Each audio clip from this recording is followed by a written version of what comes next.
body, the suspect! Coming to get you, Bobber. Wolfman's got Nards! Hi guys, my name's Barry and welcome back to the channel. Earlier I said that I wasn't going to do a trailer reaction to the new Scream movie or the Scream trailer because I was going to go and see it at the cinema. I was very confident that I would see it at the beginning of the movie and I did. So I went to see Scream from 1996 in the cinema. It was the 25th anniversary and it was amazing. As soon as that title came up, Scream, then you see Drew Barrymore answering that phone. I just had that nostalgic rush. But anyway, before the movie, I did see the trailer for Scream on the big screen, which was fantastic. I also saw the trailer for Halloween Kills as well, which is also good. So what we're going to do just now is we're going to break down the trailer. I've watched it a couple more times when I got home just to have a look at things that I might have missed when I saw it at the cinema. I didn't miss anything because the trailer was very straightforward. I personally don't think it gave anything away, even though we did see an awful lot, but that's something that we'll go through just now in this trailer breakdown. So first up, we've got this Casey Becker style opening, which I believe will be the opening of the new Scream movie. I don't really know what to call it. Are we calling it Scream or Scream 5? Anyway, it looks like a similar lighting to the Casey Becker house. Obviously Casey's house was a lot bigger than this. This one seems a lot more modest. Now, as cool as this scene was in the trailer, you've got Amber talking to this girl. She's saying, "What the fuck, are you okay? You should answer it," as in answering the landline. And she's like, "How did you know my landline was ringing?" And then she's like, "This isn't Amber." Now, that obviously is a reminder of what happened to Casey Becker. She's like, "Why do you want to know my name?" And he says, "Because I want to know who I'm looking at." I think that was a lot more creepy than what you see here because it's only as a text. I know this is going to be 2022 and we have to be updated with technology. I just think that style didn't really suit, or it might suit people these days, but I just think the one that happened to Casey Becker when he said, "Because I want to know who I'm looking at," is a lot more creepy. This was pretty cool. I know that technology again is used and we've got doors locked and all doors locked and doors unlocked. That's pretty cool because obviously whoever the killer is, has got access to her home security system. Here we get the first shot of Ghostface in all his glory. Now, looking at him and the voice that's used in this, I think it seems darker than the first four movies, and I think that's a good thing because although we do want comedy, because we do have comedy in all the Scream movies, we want it to be dark as well, and I'm glad they're not going too comedy in this. It looks like there's going to be some comedy, but when you see Ghostface standing up straight, standing up tall for the first time, it's pretty chilling. And here we've got the classic look where it looks like she's going to die, and that tends to happen in all the Scream movies. That's a tradition, but are they going to change it up? Is she going to survive? Is she going to be one of the killers? I've absolutely no idea. This first shot of Sidney Prescott tells me one thing. It tells me that she's still successful. She's still got a bit of money, probably from her book sales. And then the next shot you see of her talking to Dewey, he looks like he's in some sort of motorhome or a trailer park or just a really down and out house, so I don't think he's really doing well at all. Is he still a police officer? I've no idea. Now I'm going to get into this one a little bit more in the trailer as well. In the breakdown we've got Kel Garlner, who looks like he's going to be one of the first major victims in this film because he looks like he dies in this trailer, and if he does die then he dies. But Kel Garlner, he's very active on Twitter right now, and he's quoting a lot of Stu Macher's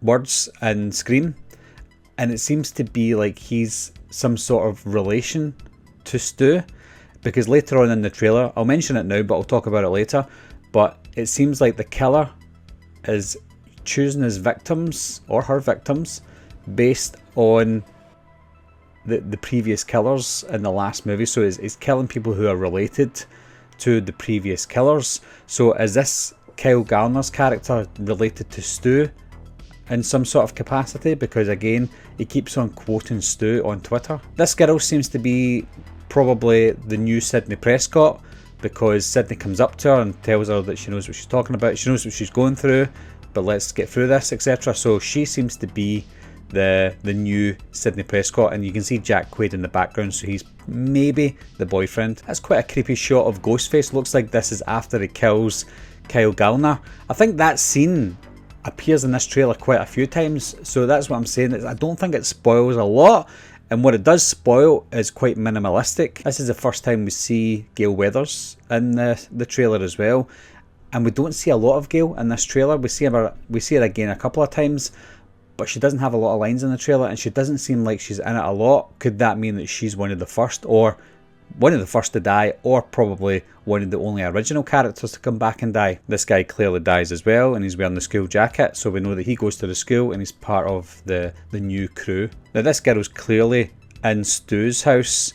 Does that mean that this is Stu's family home still? You know, I know that Stu may have died, we don't know, and we know that Stu doesn't live there anymore, but we know that somebody lives there. Is it still Stu's family that lives there? And if it is, that would make sense, because the killer is killing people who were related to the previous killers. It looks like Ghostface doesn't discriminate. I think that person, I'm not too sure, is in a wheelchair. I didn't see anyone in a wheelchair throughout the movie apart from this scene, so he's killing somebody that's in a wheelchair.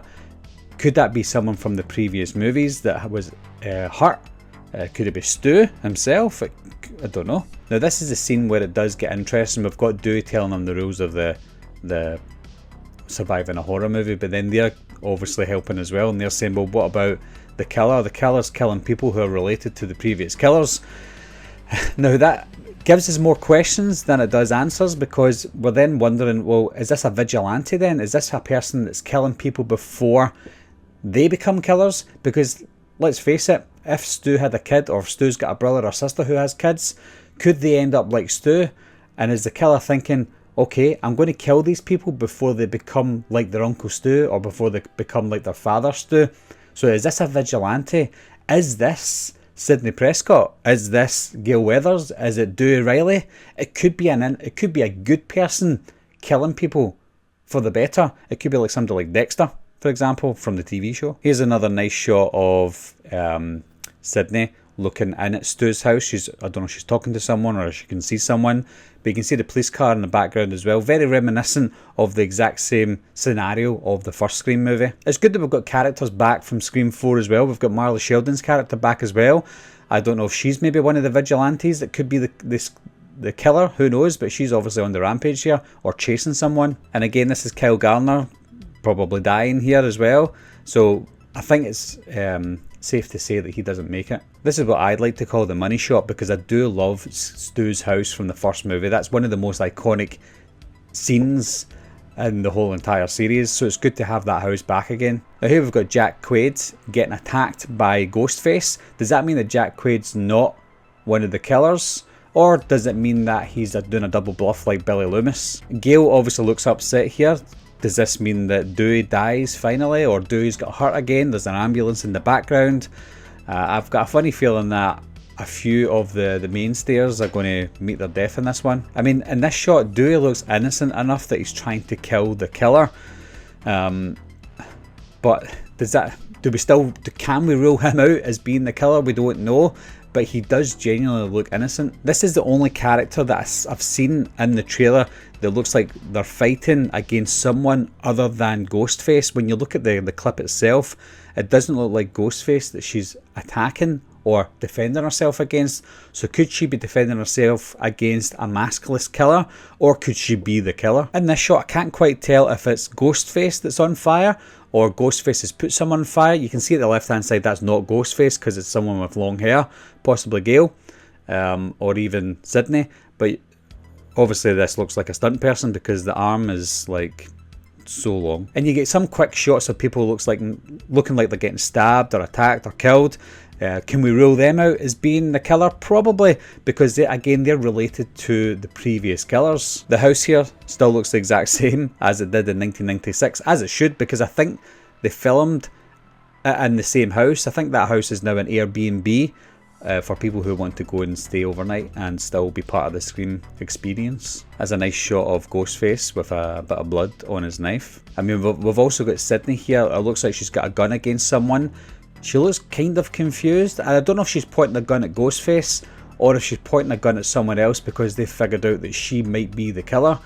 Again, so many questions. I like this final shot of Ghostface because you've got what looks like the the fire department or the police department or the ambulance services or whatever, shining a light into the window. So it looks like he's about to kill someone, about to stab someone, and maybe he stops to turn around and look to see what services that it is. So as you can tell, guys, there's not a lot that they give away. You can see that a lot of people are getting killed in this trailer, but it still doesn't give anything away in terms of who the killer is. Now, one thing I wish that they maybe left out of this was the pattern of who's dying in this, because it makes us ask questions. I don't know if that's a good or a bad thing, but if it's someone that's killing family members of the killers, it does make me think it's a vigilante. It makes me think it's a good person trying to do good in the world, and they've got a good reason for killing people. But obviously they're killing innocent people because these people might not turn out to be killers in the future. I've just got a sneaky suspicion though that other cast members that were in the previous movies may turn up in this film eventually, especially that person in the wheelchair. I didn't see anyone who's playing someone that's in a wheelchair in the film. I think all the main characters are walking around, so I don't know who Ghostface is after. I've got a feeling that they're after someone who survived previously, who may have been a previous killer, Stu for example. But the trailer definitely left me with a lot of questions, which is possibly a good thing. So what are you guys thinking so far of this trailer? Is it looking good? Does it look maybe too polished? Or does it look very reminiscent of the first few Scream movies? Obviously just being out of the cinema and seeing the first movie, it does bring a lot of the first movie back, so it's a good thing for me. I hope they don't do a carbon copy of the first movie like what it looks like they're doing in the trailer with that girl at the start. I hope they change it up, but I don't want them to change it up to try and be different. I want them to change it up with a purpose as well, something that has a meaning and turns out to be something good throughout the rest of the movie. As always guys, leave your comments down below, let me know what you think, and I'll talk to you soon. Bye bye.